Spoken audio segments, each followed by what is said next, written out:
This is a District 228 tech tutorial on how to use MyBib.com to make your Works Cited page for research projects. Okay, so the first thing that you need to do is find an article that you'd like to cite, and then open up a new tab and go to MyBib.com, MYBIB.com. This is what your home screen is going to look like. In order to start a new citation, all I need to do is click Create Citation. Obviously, I've got lots of different options here. I can cite images. If I have a YouTube video, of course, I'm going to click video. If it's a journal, I'm going to go journal. If it's a book, I can search by ISBN number, which is above the barcode on the back of the book's cover. Or I can search by title.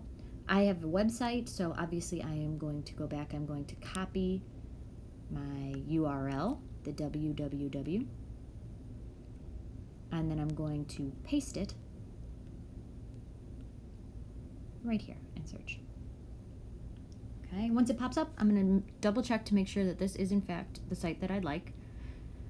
Okay, and then I'm going to read all of these messages. We could not detect the date published for this website.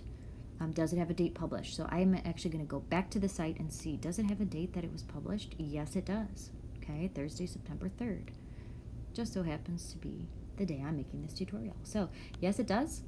I can either type in the date, or since it's today, I can just click today and next. Then I want to review this information to make sure that it is correct by toggling back and forth between my actual article. And once I know it's good, I want to save it. Okay. Once I am done, I've got all my sources, followed those steps for each one. I can download my Works Cited page by simply clicking download and choosing my Google Drive.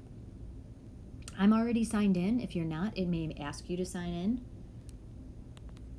but then it's going to save it to your drive. So if I go to Drive and I go to my 3 lines and click Recent, I know it's going to be the first thing that pops up.